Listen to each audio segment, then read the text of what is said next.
but it's going to be the Azir this time. Yeah, it's not too bad into it. It's really difficult to pick Orianna here and just assume that this is going to be mid, right? Because you have the flex of the R5 here as T1. That's why picking this Annie early in a draft and then kind of tripping Liiv SANDBOX up a little bit can be quite strong.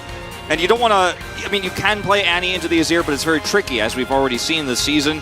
And now you get the Akali counter matchup. Zeri and Annie into the Karma Ezreal is not going to feel great unless you have a lot of assistance from your jungler. So Owner is going to have to make some big impacts down there. Dodge some cocoons, level 3 fight we are definitely going to see with this Elise pick here on blue side around that blue buff. This is not going to be a slow game. This is going to be one of those games that has a lot of action early. Even if there's no kills, you're going to see Liiv SANDBOX trying to push the envelope very early on.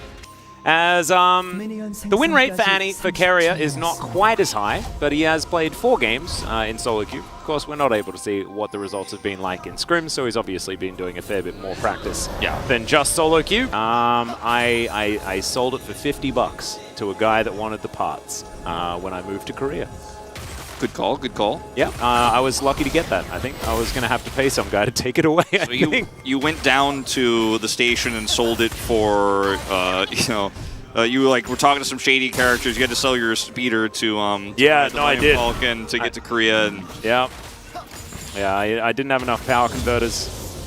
I couldn't get and needed them from the Tashi station. Otherwise, I wasn't able to make it to Korea.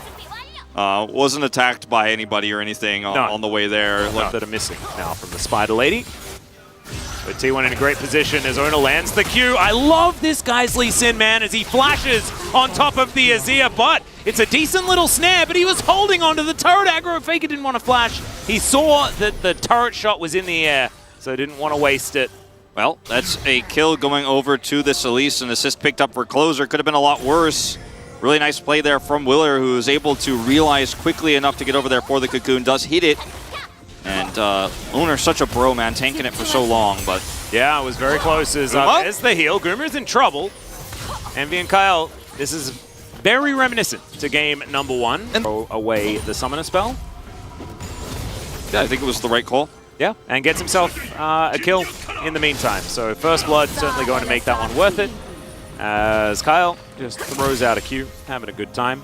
And level 5 for Faker hits that level 6 now. Perfect execution online. And he's going to use it immediately. Got to make sure that you get these things on cooldown. Let's see whether he uses it now. There it is! And Faker! The First Blood solo kill! Doesn't even need to flash. Calm and collected as Willer. Yeah, he's going to try and get one back onto Owner here as he goes up into the sky. Comes back down, and there's the kill, but it's answered immediately. Gumayushi picking that one up. Keria now trying to get these stuns down, but it's a double kill. Once again for Kyle, but Faker is coming. Flashes forward, gets into the shroud now as Envy. Hit by the backflip. Faker, are you going to go back in? The answer is no. They're going to eat some honey fruit instead. They're just a little bit peckish, and that is absolutely fine. Big boulder toss. Onto Zeus. He wants the stun. Leap strike. Has to get out that ward. Ooh. Throws a house at him as now Zeus throws out the ulti, but he's put himself back in range. Another leap strike comes in, and man, getting a bit close up there. Zeus hadn't teleported yet. Too close for comfort, and you do see Willer and Owner both coming over here to try to make sure there's no additional shenanigans happening after that exchange. Ooh, missed the Elise here. I don't think it'll be too impactful, as Owner knows he's got to be somewhere, right? Now he sees him. Yeah, there's the backflip. Emperor's Divide comes through as Faker's hit by the cocoon. It's the special delivery. As he dives in, he wants to commit to it. There's the perfect execution, but Closer, he'll just set up the Sand Soldier and grab the kill. Oh, this really was nice so well played from Closer and Willer. They know Faker wants to go in on this. Closer has the Emperor's Divide set up, and then the cocoon right afterwards played so well. Faker's like, it's very different to the state of the game right now, where it's going to be very important that they stay on the front foot. Liiv SANDBOX, though, they just want to hold them in position. True Shot Barrage barely going to miss Keria there. The only target, of course. The only other thing that T1 have going for them later on in the game in terms of setting up for neutrals is this Jax that can just kill turrets while you're being indecisive. And Liiv SANDBOX a little bit indecisive here, catching this wave. And T1 getting 2 Drakes here for free is not what you want. They definitely should be contesting this. And now grouping around the right side, Closer got the crossfire set. Yeah, and the teleport to come through here from Bertle. T1 just going to back away immediately. They're going to be like, all right, Zeus, you take yourself a turret, and we'll give away this dragon. Next one will be the Cloud Soul. this Jax will be threatening inners and maybe even inhibitors when we get to those late game objectives like Baron and Elder. Soul fights. It is definitely telling a story about how this game is going, as I'll hold that thought. Ona's going to move over. Cocoon is going to layer that CC. Leap Strike gets Zeus relatively out of danger, but now the bear comes down! Oh no, bears versus spiders. You know, you always take the bear on that one, as good night Karma as well. Bertle now underneath his turret. Is he safe there? The answer is yes for now. True Shot Barrage. It's Faker for a little bit of damage, but not too much, and that is the first decisive win for T1. It's reminiscent of game one. You know, the Akali is ready to turn this fight with the stun coming through from Keria. We saw just last game. Okay, hold up. All right, we'll see whether Gumayusi can actually win the 1v1 here, as the Burst Fire has been landing quite effectively. He'll close the gap, and Envy gets into the brush and picks up the solo! Oh man, Guma's got that cheeky grin on his face because he knows without that flash play, he actually has got this one in the bag. Really nicely played from Envy. There's no ward in the brush, and he ends up taking out the kill. Top side of the map, Herald goes over to T1. But this is so reminiscent of game one, where you had the Nami blocking that engage, and then the turn comes through with the Akali. This time, defensive Annie ultimate here when this gets forced super hard into a choke point. Keria is here. They have no vision of this Annie support. Stun is prepped, and oops, we went too far.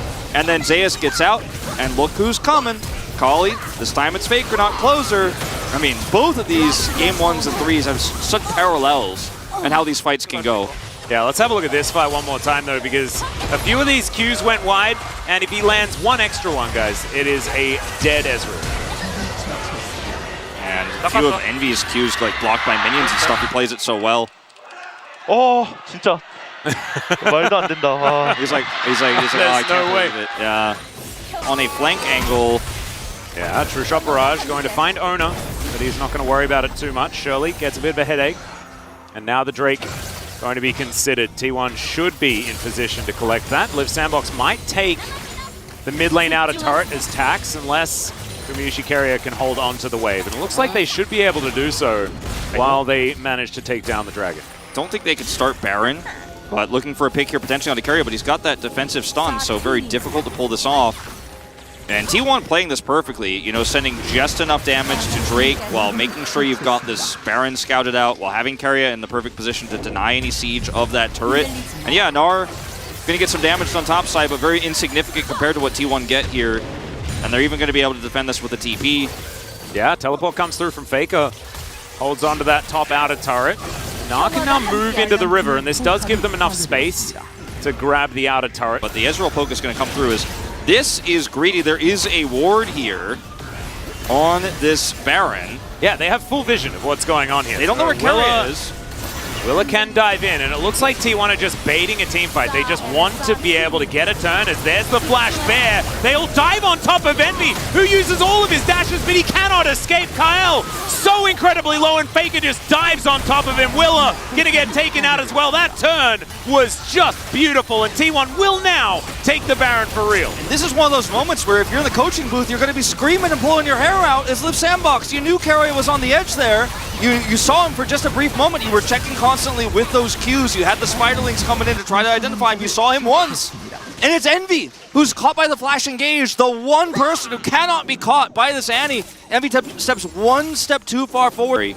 Yeah, Kyle losing a lot of it. Faker still very patiently sitting in that brush. And Zeus, this is the side lane threat. Yeah, you were talking about this. Who's going to answer the Jax? And right now, the answer is no one, as Liiv SANDBOX pushing forward. It's getting dangerous though, as there is a lot of darkness around them. Faker is going to sweep this, knows what's going on, as Closer is looking to turn this on to Ona.